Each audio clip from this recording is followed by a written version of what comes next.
Hello, good afternoon. Thank you for showing up. All right, let me get your names down so you'll get your extra credit. So I hope you guys did well on the first test. And now we get into the first topic uh, after the first test, which is the War for Independence. Now, some people call our independence movement a revolution. And to me, I keep it simple for how I understand a revolution. A revolution to me is a political, social, and economic 180-degree turn in your civilization. So that's kind of a tough criterion uh, for for something to be revolutionary. That's why a lot of times people are very stingy with that term, and they one of the only topics that they tend to be consistent with and in agreement about it being constituting a revolution are the two modern ones, the French Revolution and the Bolshevik communist revolution in Russia.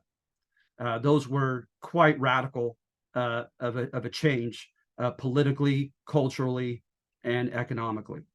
But America is up for debate whether or not we truly had a revolution. All right. So we're going to get into a few of the biggest, most popular interpretations to the War for Independence. Of course, they differ from one another. But what I did before that is I wanted to give you context, right? And so what I felt whereby when I read different interpretations to this war, what do they seem to share in common when they're given a preface to it, right?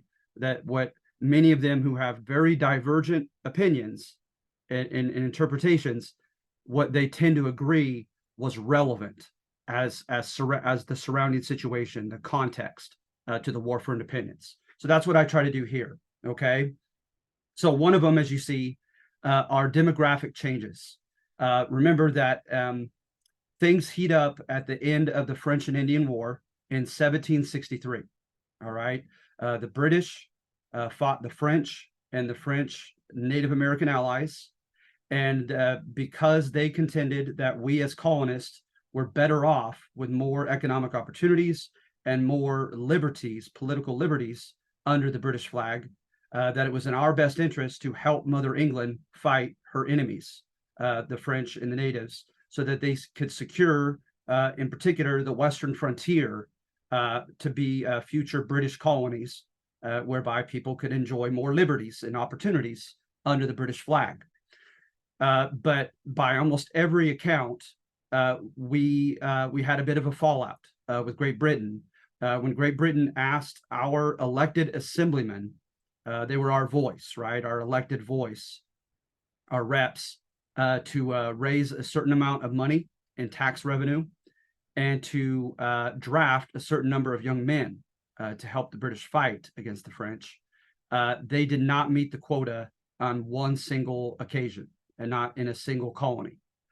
And so people like William Pitt and other Tories of the Tory party of England, they had a grudge against us by the end of this war, feeling like we did not pull our weight, that they were fighting, yes, for their own hegemony, their own domination of North America, which they're going to grab Canada from the French as well in this French and Indian War, but that again, that it was for our best interest and that we did not sufficiently help Mother England. Okay, so then there's an element to which at the end of that war in 1763, whereby the British are not only going to face logistical issues, but they're going to have that kind of collective attitude amongst the Tories that we needed to be put in our place and begin pulling our weight in the British Empire. Okay, and that's the beginning of our friction and our fallout. So one were just logistical issues. Supposedly in the mid 1700s, the colonial population, Howard Zinn covers like with numbers in his book. The population mushroomed.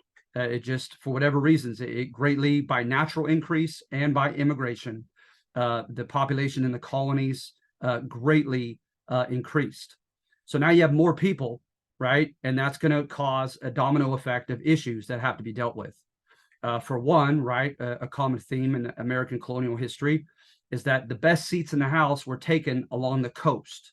Almost without exception, the colonial governments and those who were kind of the predominant demographic who had most of the political positions lived along the coast and had lots of the best land on the coast, etc.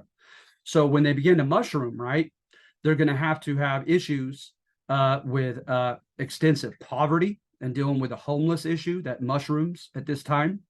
So like we mentioned, the almshouses under Philadelphia, where the homeless are sent to learn a trade in a grog shop, and they try to get them a job and get them economically on their feet. They're going to deal with rising crime in the cities. And then running away from all that, you have a large proportion of the population, of this growing population, that wants to head west, find their second chance.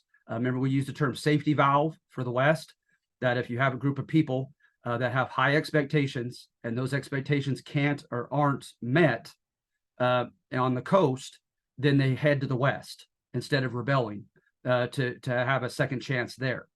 So then we got to worry about extending government jurisdiction, protection for them, because in the West also are Native American tribes, right, who've long claimed that land before these squatters came and trespassed upon it.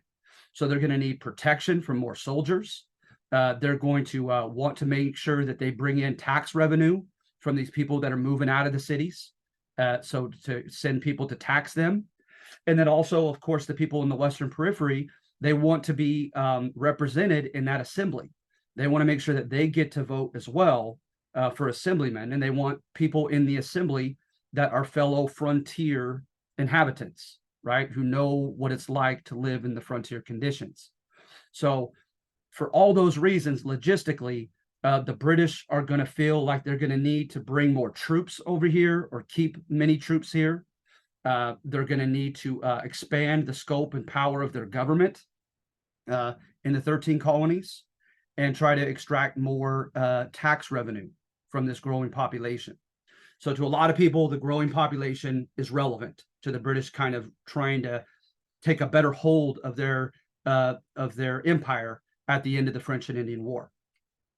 Then another interesting figure is the ambiguity or uncertainty about their rights as Englishmen, right?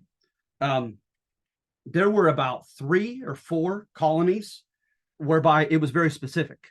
It was stated in their charter from the get-go that they shall enjoy all the rights of Englishmen as if they lived in England proper itself. But it was not the case in all the colonies, right? And so because it existed in a few colonies, you have to remember that English common law was organic, right? It was like a growing plant, a growing living organism, is that it's supposed to incrementally by steps evolve, right? And so that people begin to gain more rights very slowly. And what they do is they look for the establishment of precedents with a C. Remember, a precedent is a decision or a law that's made that can be followed thereafter, right? And so at any rate, the colonial inhabitants are going to begin establishing what they believe are precedents in the colonies, the rights for their assemblymen to have issue a trial of peers for colonists who are having committed a crime, or suspects anyway, and are being tried for a crime of some sort, rather than being held by the British military or British establishment. They had elements or times in which they gained the right to give their approval to taxes, the elected assemblymen. And so, right, the whole taxation without representation cry that we have during the War for Independence, that was established years before. And so when these precedents happened, we felt as if, hey, that's it. From that precedent on, now we've gained that right as Englishmen.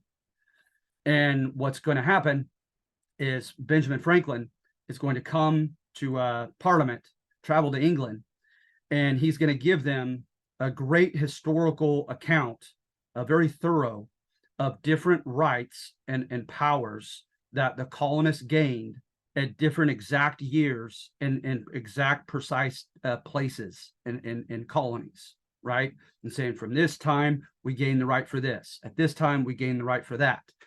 And he is going to be lost for words when the Tories of Parliament tell him, "Oh, no, no, no, the incremental laws of English common law don't apply to you. You're just colonists." And he's like, "Excuse me? No, it was made clear in multiple charters that we have all the rights of Englishmen, as if we live in England itself." And they said, "No, it was just in a few, and it doesn't apply to everybody." And so there's ambiguity, there's uncertainty as to what really constituted our political rights, because they didn't have one definitive written constitution that made it easy to discern. Okay, so that's going to lead to disagreement. And then you also have, let's see here, you have the Enlightenment, and you also have rebellions that I have here that are going on. So notice within the North American 13 colonies, states Howard Zinn, 18 uprisings aimed at overthrowing colonial governments, 40 riots, and 6 black rebellions had historically occurred before the end of the 7 Years or French and Indian War. So there was some political instability that they had to deal with. And like I said, a lot of them, it pertained to colonists who moved out to the periphery, the western frontier, but they wanted every single right that everybody on the East Coast in the major cities were enjoying. And they had to fight tooth and nail for each of those rights. You had the regulator movement in North Carolina, whereby it literally turned into like a civil war. And so, you know, you have some instability and some unhappiness on behalf of some of the poor and ambitious white colonists that led up to the end of the French and Indian War. So they have to deal with that as well. And then also you have the see here, declaration of the end of the westward movement through the Proclamation of 1763. They contended that the colonists were prohibited from moving west of the Appalachian mountain range. And I wish I had a map here to show you, but the Appalachians are kind of timely in the middle between the East Coast and the Mississippi River. The Appalachians run slanted like that between them. And so that didn't afford a lot of room for the have-nots to be able to move west. Okay, so this proclamation of 1763, it caused an uproar of anger. Okay, and then in addition to that, you had the French and Scottish Enlightenments that I'm going to get to when we cover number 2. Okay, so you have the dissemination of ideas, of these novel ideas that are taking Europe and arguably English North America by storm. And we're going to get into those soon. Okay, so at any rate, then from there, you have a vicious cycle of action to reaction. Okay, so if you'll bear with me, I'm going to come back to this. I'm going to show my War for Independence PowerPoint here. Okay, let's see here. Okay, no, not that one yet. So here we go, right? So that the Proclamation of 1763, you can't pass the Appalachians. Americans are not happy about that. And then in 1764 was the first time they put an act for a tax to be collected here that was not given by our consent of our elected reps in the assemblies. So remember, 9 of the 13 colonies were royal. And so with a royal colony, you have a handpicked British man who was a governor, and then he handpicked his royal council, and they were almost always Brits or very well-to-do colonists connected to their nobility. And then you also, then thirdly, you had the elected colonists who were the assemblies. So the assemblies, like I said, felt like they had gained the right to have to give their approval to taxes. So Parliament is now given a tax on sugar and other goods as well, but sugar was the main one, and without our assembly's consent. And so, of course, we contend that we have no one who represents us in Parliament, taxing us. And what they contend is that we were virtually represented in Parliament. And their idea of virtual representation went kind of like this: is it went by demographic. Okay, is that if you are a poor farmer, as long as there are some elected poor farmers into Parliament, then you are virtually represented by them. They share your demographic, right? Regardless of what sector of the country they're from and you're from. Same thing, if you were a bourgeois from the city, a merchant or artisan, which is a skilled worker. If you have some artisans in Parliament, some merchants in Parliament, then you're represented regardless of where they're from. And so that was their idea of virtual representation. And we were already gaining a more modern notion, right, of actual representation. Like, no, this specific finite political boundary that we're living in must elect one of our own to represent us and to give approval for taxes. All right. So notice they ordered the absentee customs officials. The customs officials were like the highway patrolmen to enforce the navigation laws. And the navigation laws were upholding the mercantilist economy. Remember, with mercantilism, the Crown states that wealth and the means to wealth and the means to production are finite, and it is the prerogative of the king to decide how to allocate those resources without apology, right? So this is certainly not capitalism, where it's open and free rat race for everybody to compete, right?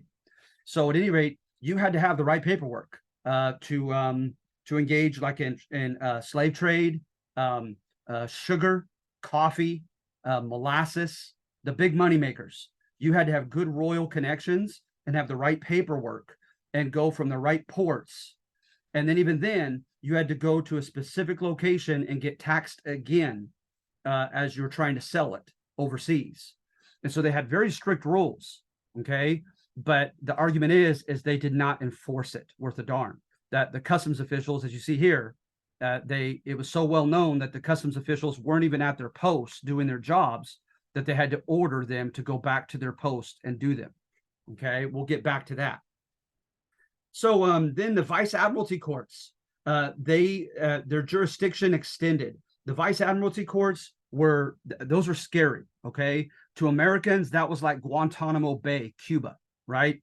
Whereby if you were suspected of caught overseas without the proper paperwork, and so hence you're guilty of smuggling, they don't give you to a trial of your peers, but they take you to the Vice Admiralty courts, which are the Navy's courts, the military's courts.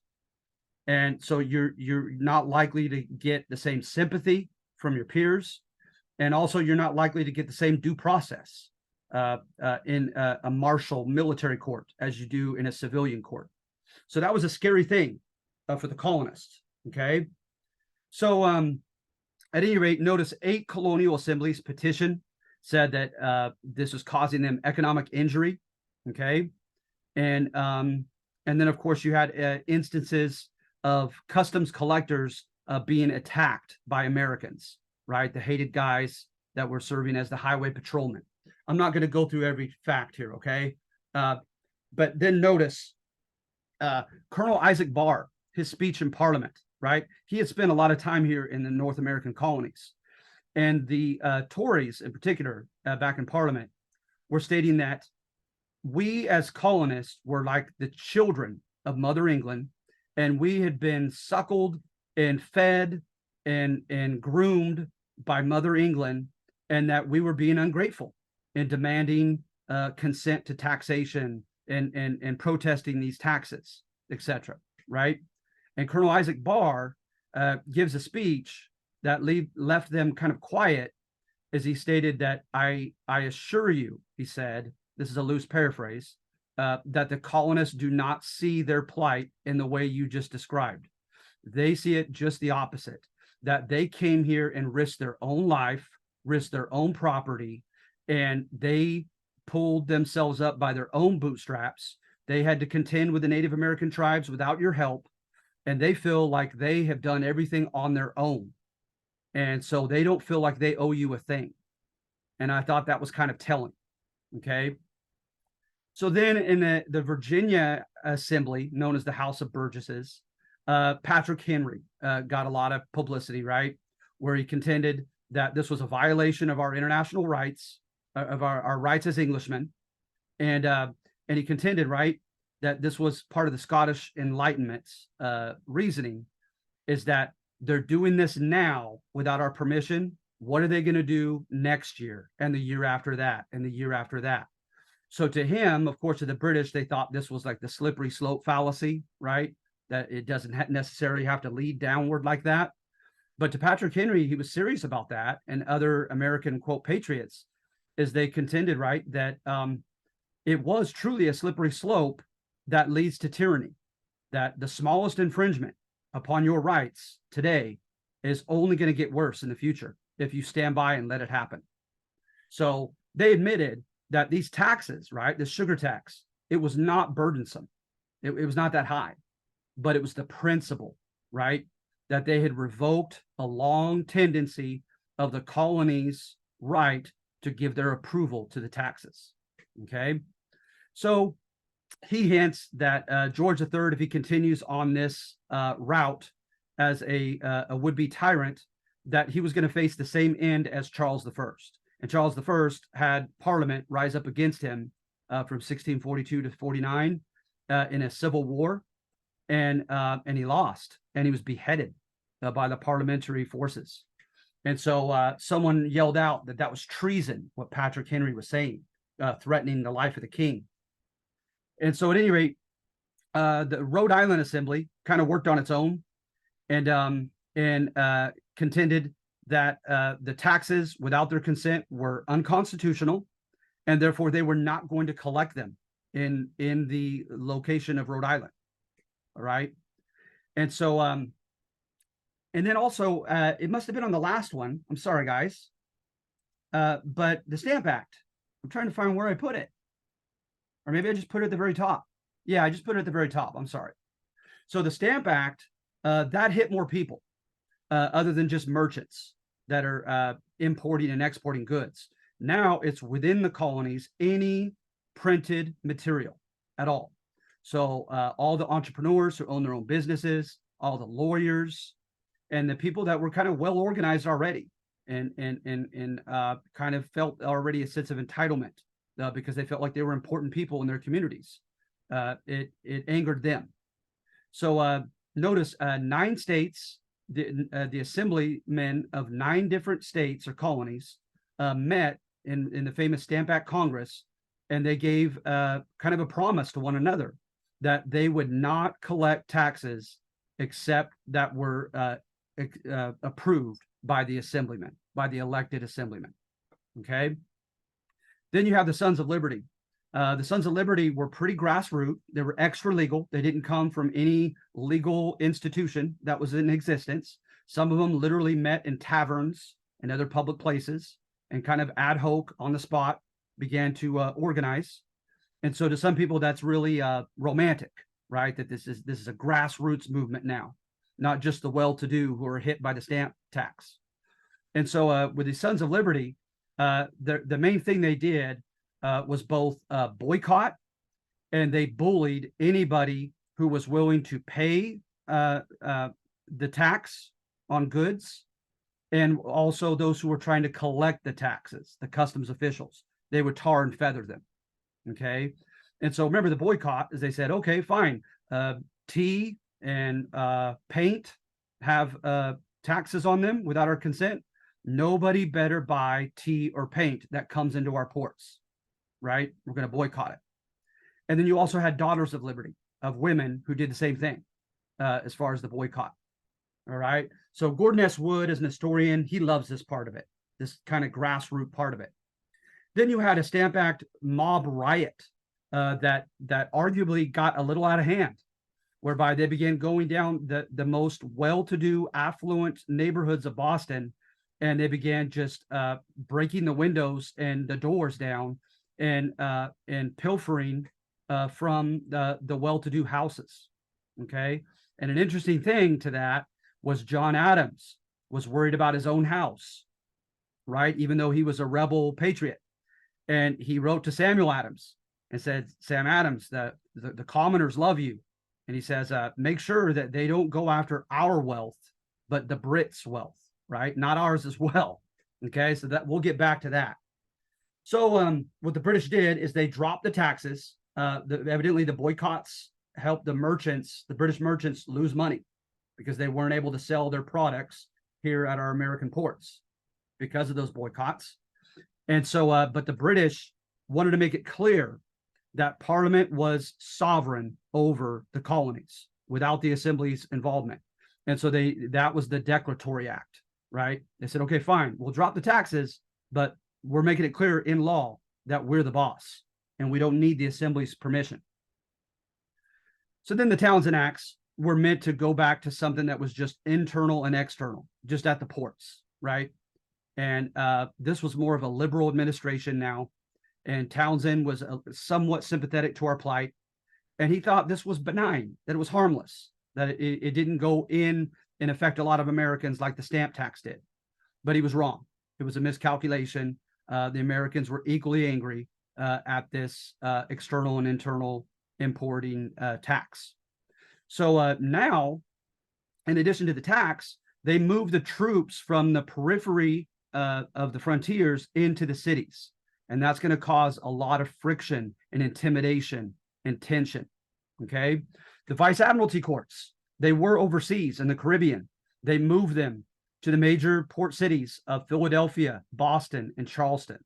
And to Americans, there was a reason for that. They were trying to intimidate us. They wanted to catch smugglers and try and convict them in these Vice Admiralty courts right amidst the population to show them, to use them as a lesson. So at any rate, Sam Adams sent out a circular, okay? And what it was the beginning of is it was the beginning of the committees of correspondence, okay? The committees of correspondence, in my humble estimation, was huge, okay? They were huge.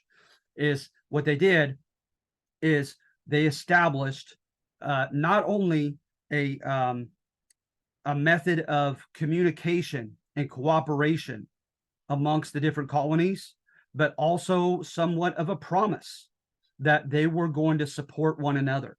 Okay, when there was an infringement in one colony, the other colonies would rise up with that victimized colony, right, in its defense.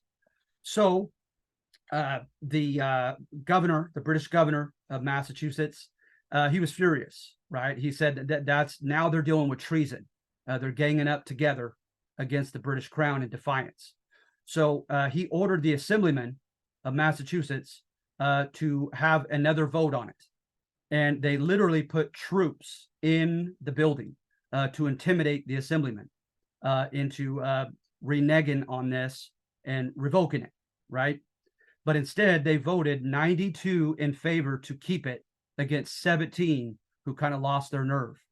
So 92-17, they thumbed their nose to the British and said, nope, we're going to communicate with one another. We're going to have this, what would soon be called committees of correspondence. Okay. So at any rate, you continue to have boycotts against the taxes, the tax products. You had mob violence. You had in one case in Rhode Island, the Gillespie? At any rate, there was a case in off the coast of Rhode Island where people indeed were smuggling without paperwork. The customs officials stopped them and said that ordered that they stop and that they were going to board their ship. And the American smugglers said, "You're not boarding this ship." And when they did proceed to put the plank down and go over to the ship, they got in a fight, a military fight, like with swords and guns. And they killed the British officials, customs collectors, and they burnt the British ship and had it sink under the ocean. And so they were, the British were furious, and they were looking for these guys as, wanted by the law. So things are getting very confrontational. Then in addition, and by the way, when that happened, the 92-17 vote, is the British decided that the Massachusetts Assembly would be shut down. Okay, so now the Massachusetts, the only elected office in Massachusetts at the state level, is shut down now. And the same thing happens in New York. They engaged in the British passed the Mutiny Act, whereby the British could come and commandeer anything they needed from a colonial person's house. Okay, as they were, being reserved in the cities now. So food, clothing, whatever. So the New York Assembly said no. And so the governor of New York dissolved the New York Assembly. So you could easily guess what begins to happen is through the committees of correspondence, these different assemblies began meeting in secret, right? Now they're technically extra legal. They're no longer legally recognized, but they're meeting just the same, extra legally, okay? So then the duties were repealed by the Prime Minister, Lord North, except the one on tea, just as a message to us, right? And then you had the Boston Massacre. That started with a fist fight between a colonist, an adolescent colonist, and a young soldier, British soldier. They were going for the same job. British soldiers were infamously paid very poorly. So when they were stationed places, they would try to get side jobs to augment their pay. And they gave the job to the Brit instead of the kid that lived there. And they got in a fist fight. And the colonial kid got the better of him. Well, he went back to his troops, and the troops were furious, and they came through the streets of Boston looking for this adolescent colonist. And so when they began to chase him, he had faith in their leader. The leader, Preston Brooks, was known to be very understanding toward the colonists and empathetic. And he knew that Preston Brooks would not allow his soldiers to harm him in his presence. So he ironically ran to this colonist, ran to the British fort for the protection of the officer. And they began having harsh words, each side trying to say what happened from his perspective. And while that was happening, it was gathering a commotion of colonists, and they began surrounding them and not knowing what had happened, how it started. They just knew they were seeing a tense situation. They began throwing rocks and snowballs at the British soldiers and surrounding them and taunting them, etc. Well, Preston Brooks, to his dying day, claimed he never gave the order, but his men shot out a volley into the crowd, and they killed 5 people. And so we ran with that, Paul Revere and others, with the posters and so forth, pamphlets, calling it the Boston Massacre. Okay. And that's when pamphlets really became prevalent. And the thing with pamphlets, right, is that they were digestible. The average American did not have the time. He did not have the basic literacy to be able to read like a deep intellectual book. Okay. But something written in very plain terms between 8 or 9 to 35 pages. They did have the ability and the time to read something such as that. So the most famous one, right, was Thomas Paine's Common Sense. And that's a perfect name for it because with the Common Sense, he contends that we are bigger and more self-sufficient than Mother England is as a small island, that she needs us more than we need her, right? What is the first king anyway? He was the first brute who knocked somebody else over the head and bullied everybody else into submission. And then what kind of sense does it make historically to have an inherited throne? Because look at all the instances that history affords in which a king who was known to be wise and very effective had very, very inadequate sons who followed him. So he goes after one thing after another, why we should be under them, why there should be a monarchy, why it should be inherited, etc. Okay, and it supposedly was pretty strong and influential. And now in 1772, you have the establishment of the Committees of Correspondence. So now they're united, the 13 colonies, perhaps with the exception of Rhode Island. It cracks me up because Rhode Island was very defiant toward Britain, but they wanted to be defiant on their own. So some people kind of jokingly called them Rogue Island. But at any rate, at least 12 of them were highly united under these committees of correspondence. So then the 1773 Tea Act, not only was there a tax on tea without our permission, but now the English East India Company was granted a monopoly. They were going under, and the British were trying to save their company by giving them a monopoly so that only they could sell tea to us in the colonies. And so it was a double whammy, right? It was a monopoly that we didn't like, and it was also a tax without our permission. So the Boston Tea Party happened December 16th of 1773. The Sons of Liberty dumped 10,000 shillings worth of tea into the Boston Harbor. Now things get even more confrontational. The coercive acts, right? Boston Harbor was closed.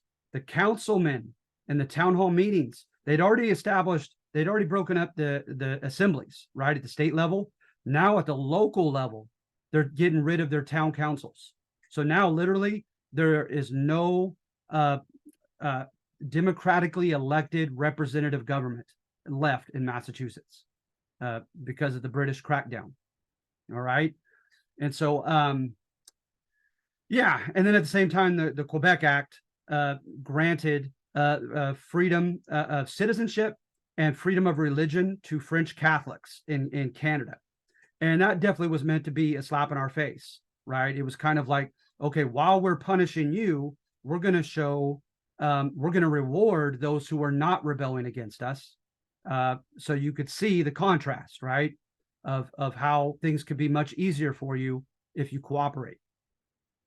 So they established the First Continental Congress, right? And they had notions from the Enlightenments, both the French and Scottish in there, oppositional Whig writings that we're going to get into, stuff with Christianity and classical antiquity that now it seems like it's more, and of course this could be a smokescreen, right? This could be just convenient pretext, excuses.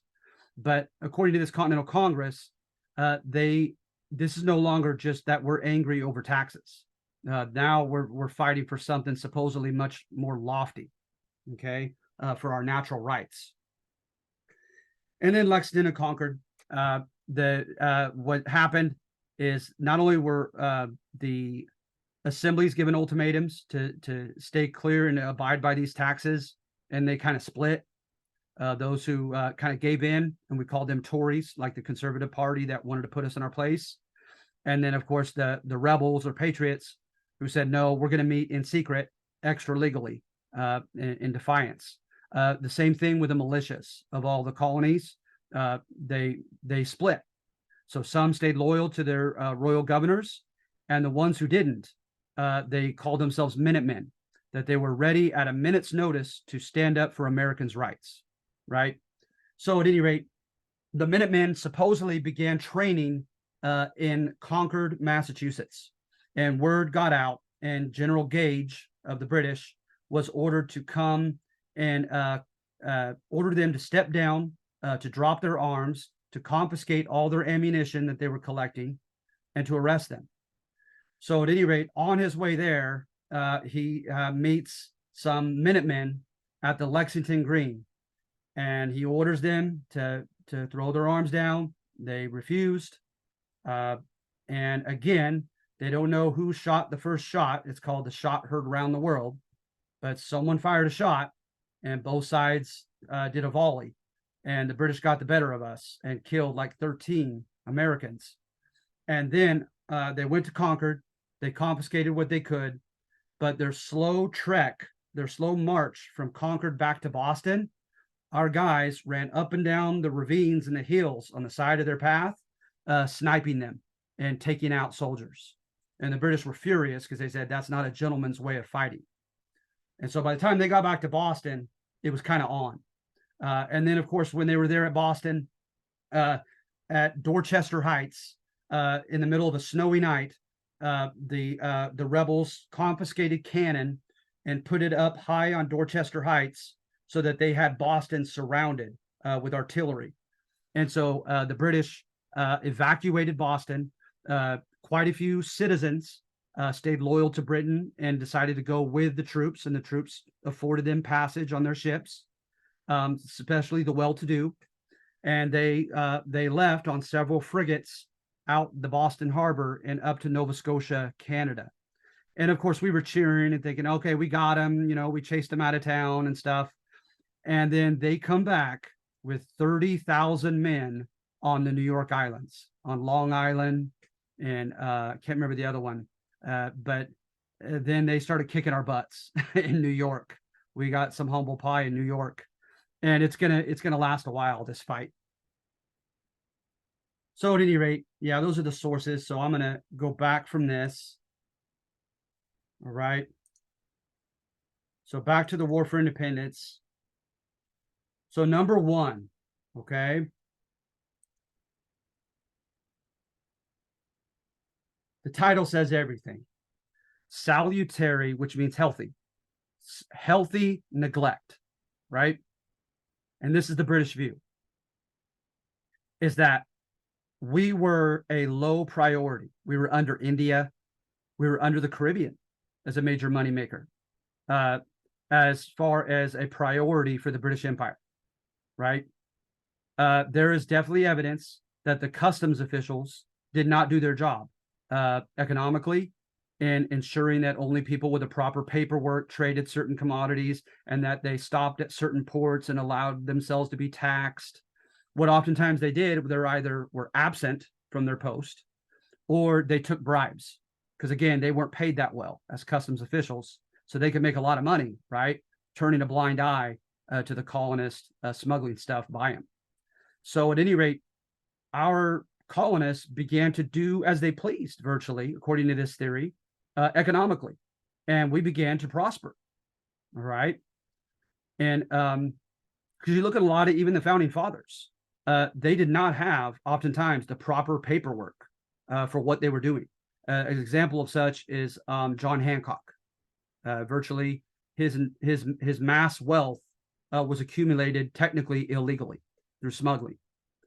So at any rate, not only did we supposedly do as we pleased economically without the proper paperwork and connections, but we also, like I mentioned, began to acquire more and more powers politically.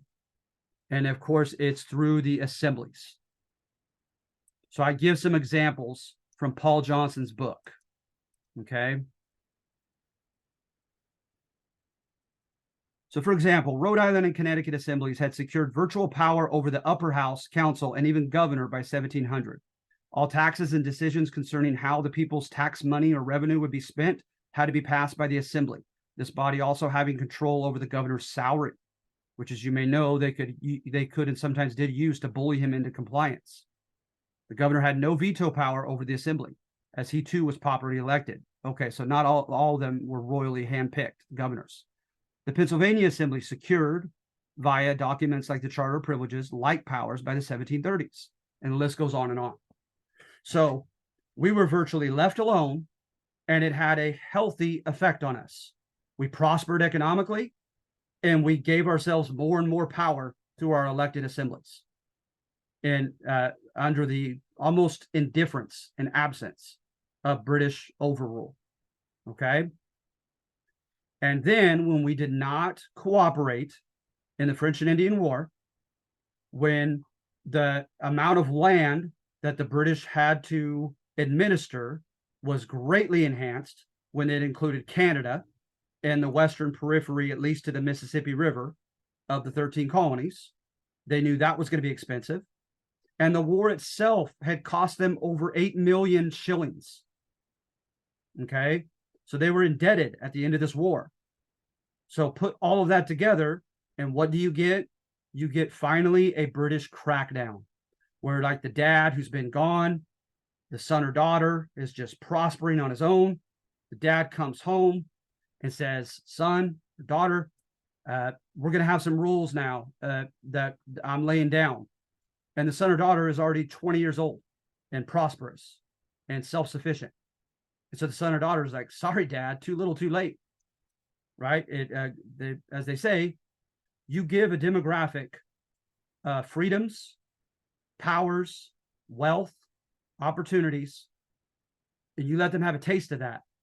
Good luck in trying to take it back from them. All right. So this to this day is the English interpretation to our war for independence, that we did not fight against tyranny, we were not mistreated, that just the opposite, we were spoiled brats who had it good for too long. And then when Mother England tried to crack down on us, it was too little too late. All right. So that's known as the salutary neglect thesis.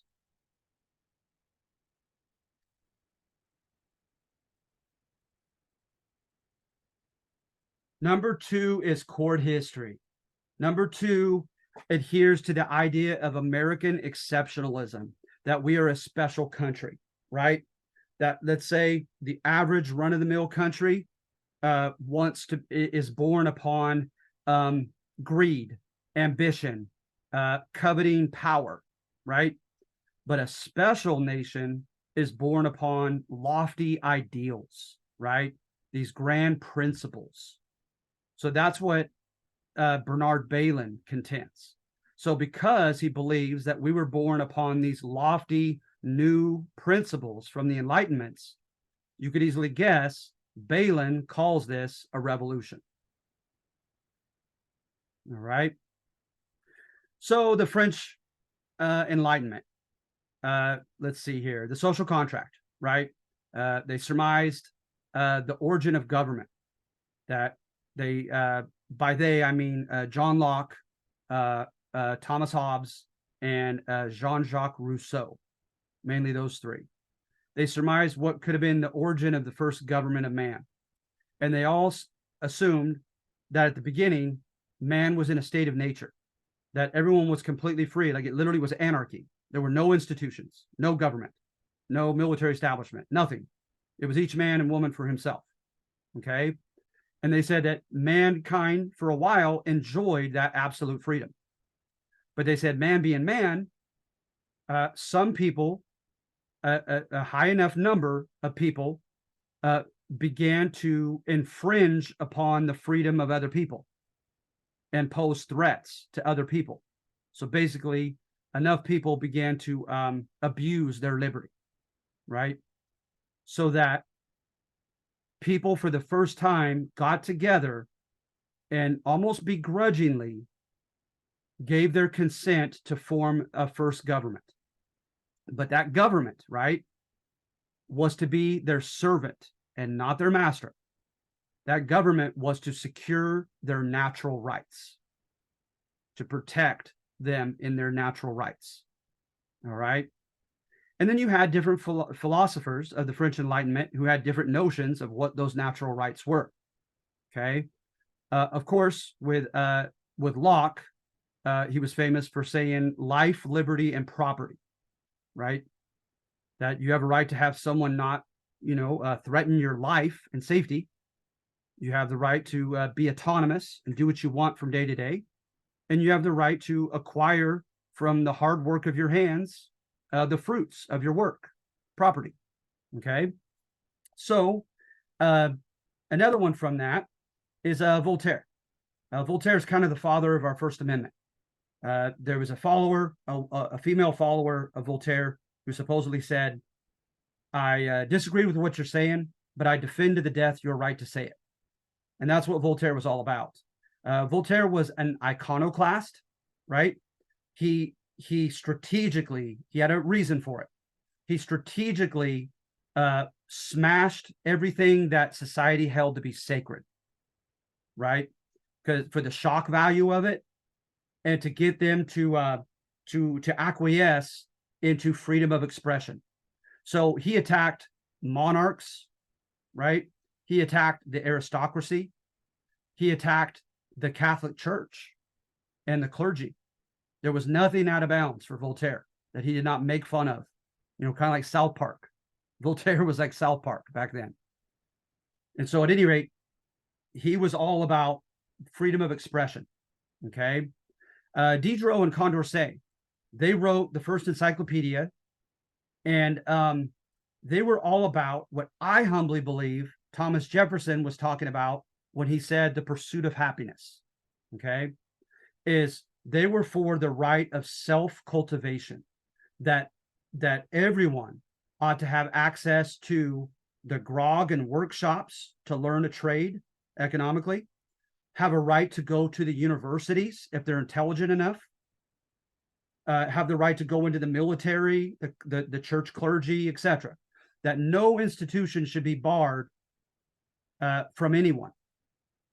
That man should be able to rise as far as his natural talents and his hard work will allow him to rise. That's Diderot and Condorcet. Then there was Beccaria, and Beccaria was the dude that was all about the rights of suspects, because there was nothing that even remotely was practiced that we would consider due process now. And so that was quite novel, what he wrote, and collectively together was kind of amalgamated into what we call now due process. So the right to a trial by your peers, right, who don't have a bias against you, the right to counter your hostile witnesses, the right to be represented by a counsel, okay, to be informed of the charges against you, and to be able to refute them, etc. All right, against cruel and unusual punishment, etc. All right, and then of course you had Montesquieu, and Montesquieu, because so many of them in the Enlightenment, right, a lot of them were deists, right, D-E-I-S-T-S, and with deism, they believed that everything in the universe was like a predictable clock, that there was a great like mathematical creator who set everything according to natural laws, and whatever was natural was healthiest and was best. And to them, tyranny, violence were unnatural, but peace and freedom were natural. All right, and so they pretty much shared a very strong fear of and connection with tyranny. A lot of them were concerned against tyranny. And so Montesquieu threw in his idea of checks and balances. His book was called The Spirit of the Laws. And he mentioned, the fact that there ought to be institutional checks and balances in a written constitution that keeps any single segment of the government, any single individual, any single demographic from becoming tyrannical over everybody else. All right. Then you had the Scottish Enlightenment. And with the Scottish Enlightenment, it was pretty simple, is they basically, to me, were just libertarian, right? Remember, libertarian is like government don't tread on me. You're very, very fearful of government involvement. You want government to be as small and unobtrusive into your daily life as possible. All right. The Scottish Enlightenment also adhered to that slippery slope argument, right? That they said tyranny is not going to come suddenly in one administration, in 1 year, with one law or act, that it's going to be incremental, that they're going to be smarter than that they're going to do it in small steps, taking one small right and freedom away from the people after another. And it will happen so gradually that they won't even notice it. They were really big adherents to what we have as our Second Amendment. The idea of the government being able to militarily defeat its own people and turn on its own people scared them. So they wanted the people armed and ready to fight back if they had to against their own government. All right. So then you had movements from the Whig Party back in England. You had a guy named John Wilkes. And John Wilkes said there should no longer be rotten boroughs. A borough was a district. And what he meant by rotten borough were districts that had nobody elected from them that represented them in Parliament. So he ran in his specific district, and the King, George III, told members of Parliament in the House of Commons to prevent him from taking his seat. So even though he was elected rightfully, he was not allowed to serve in the House of Commons, and he became a wanted man just because he said that the system was not sufficiently democratic. All right. Then you had some occasions where the king was he was bribing Whigs to acquiesce, to give in to some of the Tory legislation. And it was pretty obvious to a lot of people. And some people in the press covered it. And when they covered it in the press, he tried to have the press shut down. And the members of the press kind of had to stay on the move. And they too were wanted by the law. So he had his issues and his detractors back in England itself, George III. So a big tie, okay, here across the Atlantic was the newspaper called Cato's Letters, C-A-T-O.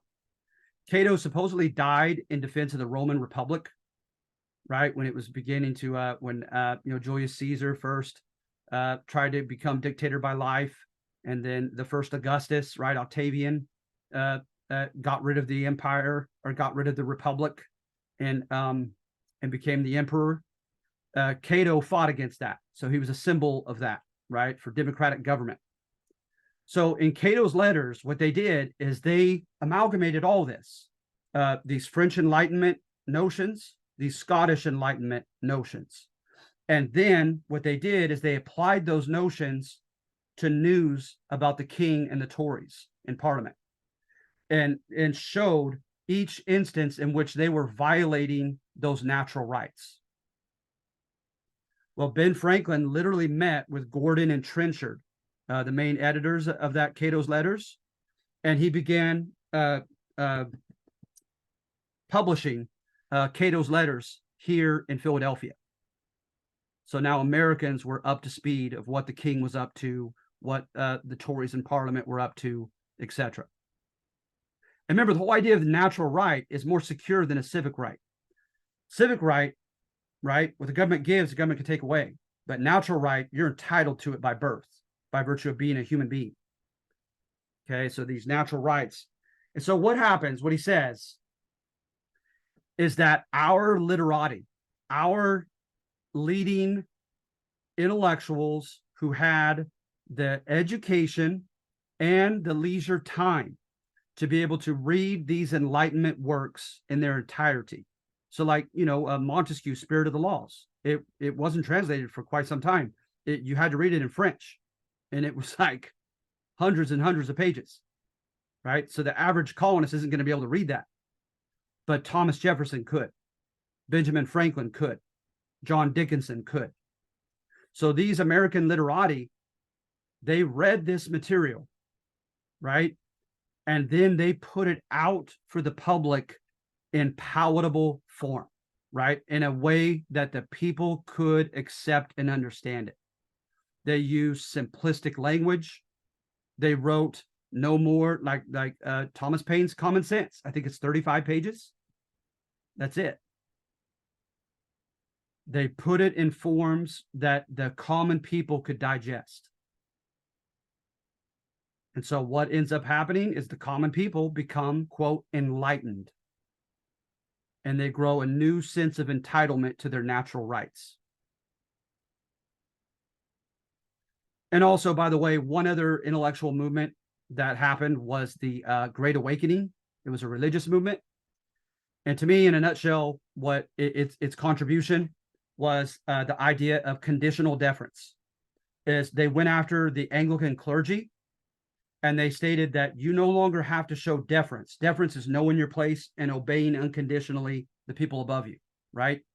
That you no longer have to show deference to clergymen who are not doing God's work and who have fallen away from truly following God, who have become corrupt, who have become only concerned with power and money, who have become too political, etc., that you should feel free to rebel against them. And so some people think that carried over in helping Americans to psychologically get over that that obstacle of deference to the English nobility and to the English king,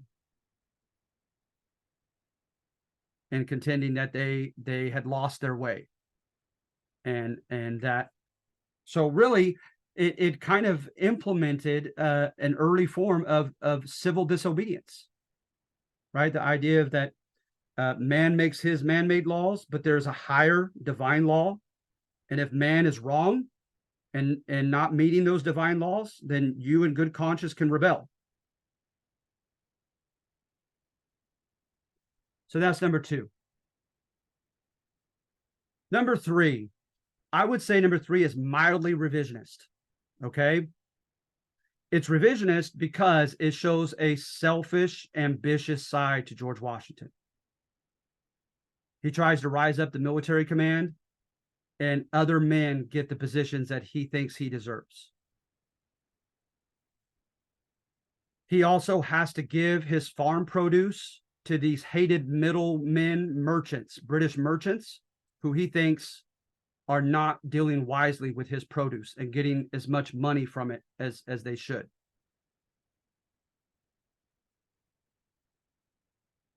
So there's an element of sour grapes that maybe, just maybe, if Washington would have gotten everything that he wanted, maybe he wouldn't have led the rebellion. Right? That maybe some of it, his choice to become a patriot and rebel came from his personal disappointments, that he couldn't rise as highly as he wanted to under the English. However, I say mildly revisionist because he has quotes in this book, okay, and actions whereby to him the patronage system was unfair and was illogical. All right. Remember, the patronage system is you get the position you get the opportunities you get solely due to your political connections. That was the patronage system. But to Washington, it was very simple. It should be by merit. So not just for him, but he wanted a society whereby every institution went by merit. So that literally the most qualified, talented man got the job. That's why I call it mildly revisionist.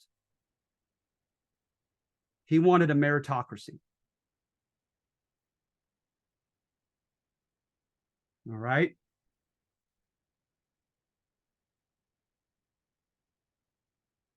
And then number four is a very revisionist, cynical thesis. This is Howard Zinn. Page 10 of his American history book, he makes it clear that he is a Marxist, right? He believes that capitalism is inherently parasitical. For someone to win, someone else has to lose, right? Someone else has to be exploited. That the poor are almost always the heroic characters in his narrative,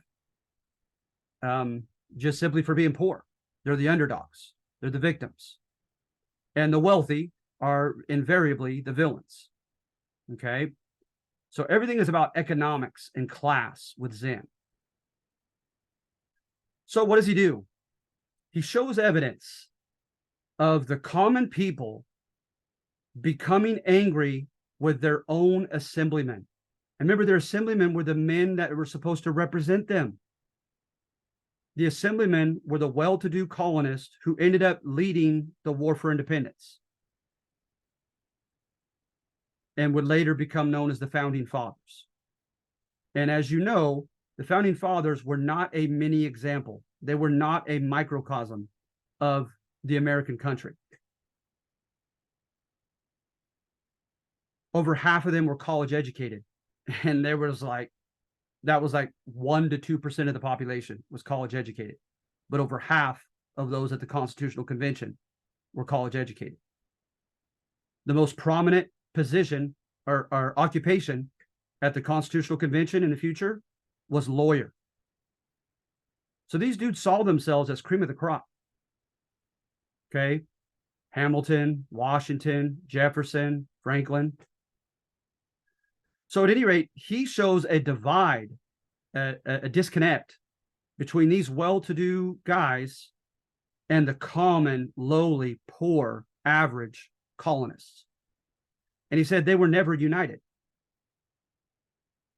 And then he states that when the Americans began protesting and fighting against the British, that it opened up this bottle, it opened up this lid of rage from the poor.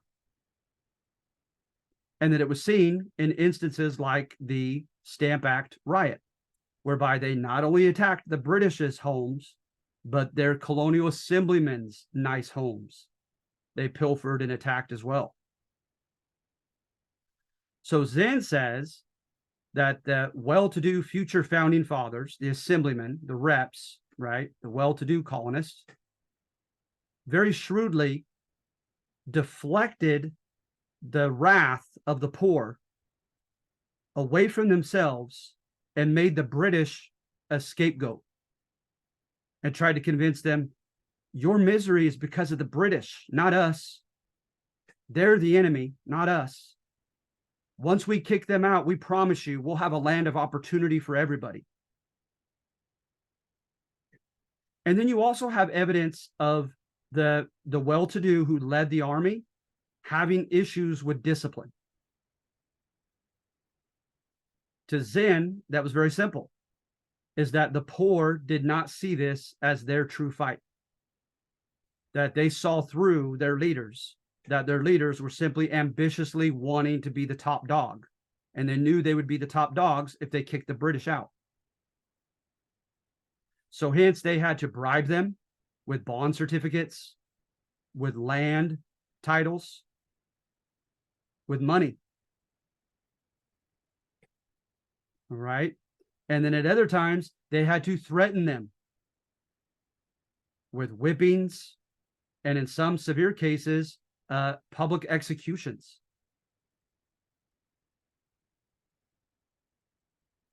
There was a New Jersey militia mutiny, and Washington had the leaders of that New Jersey mutiny publicly shot in front of the rest of his Continental Army.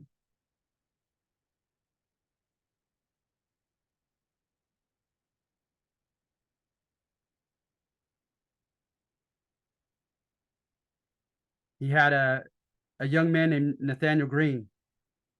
And Nathaniel Greene supposedly wasn't impressive to look at, but he was brilliant. And they were embarrassed at Jamaica Pass in the Battle of Brooklyn. And the men started fleeing their trench. And Nathaniel Greene jumps in front of them and says, no, you must not retreat. And one of them puts a harquebus, a Spanish pistol, in his face and fires it. And luckily it misfired and didn't kill him. Washington came in after that embarrassment. And he said, where is he? And Nathaniel Greene was like, it's not necessary, sir. It's okay. I'm fine. He's like, no, where is he? And he finds the common guy who did that. He grabs him by the queue, the ponytail, and throws him to the ground on his knees and puts his pistol to his head. And Nathaniel Greene begged for his life, said he forgave him. It's okay. Give him another chance. Washington throws him to the ground and gets back on his horse and says, very well, but the next time there will be no mercy. And then he just rides off like Clint Eastwood. So, you had a disconnect between the common fighters and their leaders, their officers. But to Alexander Hamilton, he said you have to realize the amount of deprivation that they faced. They ran out of food several times and were starving. They lost their boots and were in freezing cold, snowy weather. And that he just said that the average person didn't have the grit to make it through the tough times. And not to mention, for a long time, they kept losing battles.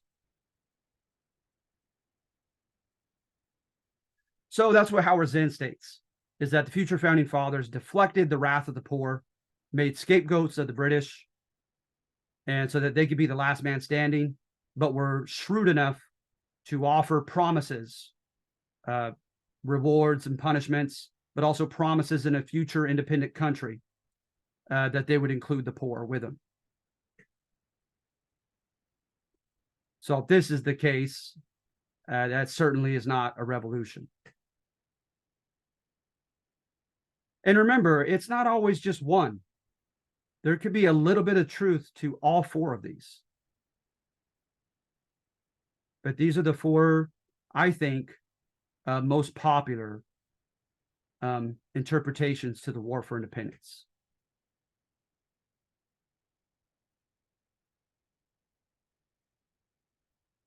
All right. And by the way, we really did benefit highly from our alliance with the French and Louis XVI. We were very fortunate at Saratoga. Saratoga convinced King Louis to make an alliance with us. And the circumstances to it were quite remarkable. I don't know if I should share it or not. You guys might be tired. But then also St. Eustatius, an island in the Caribbean. The British were bringing at Yorktown, where they surrender the last major segment of the British forces at Yorktown in Virginia. They were waiting for reinforcements from St. Eustatius, but those reinforcements could not even leave that small island because of the French Navy. The French Navy kept them stuck on the island. So they never came to help them. And so Cornwallis ended up surrendering. There were fistfights in Parliament back at home. Quite a few Whigs stood up for us, calling us their British cousins and for our rights here. So in some ways, it's been likened to like a Vietnam for Great Britain. They won most of the battles, hands down. We did best when we fought guerrilla warfare, right? Right. Guerra is war in Spanish, so guerrilla is little warfare. And so at any rate, they just couldn't. It became too unpopular for them to send more British troops. So when they surrendered at Yorktown, they knew it was over. That they couldn't get Parliament to agree to send more British forces. So really, we just kept fighting until the British gave up. And the French heavily helped us.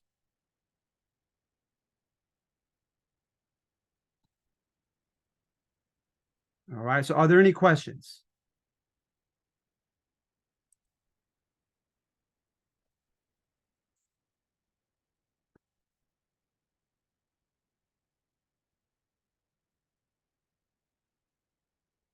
I'll make sure I have all your names. All right, I do.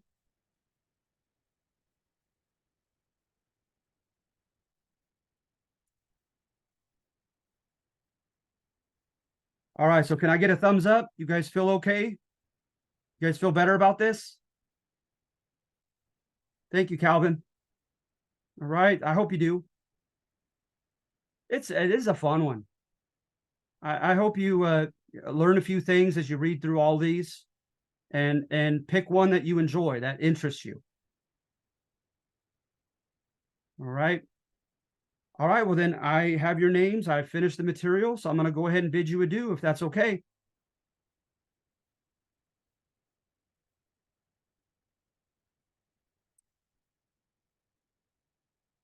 All right, so you guys take care, okay?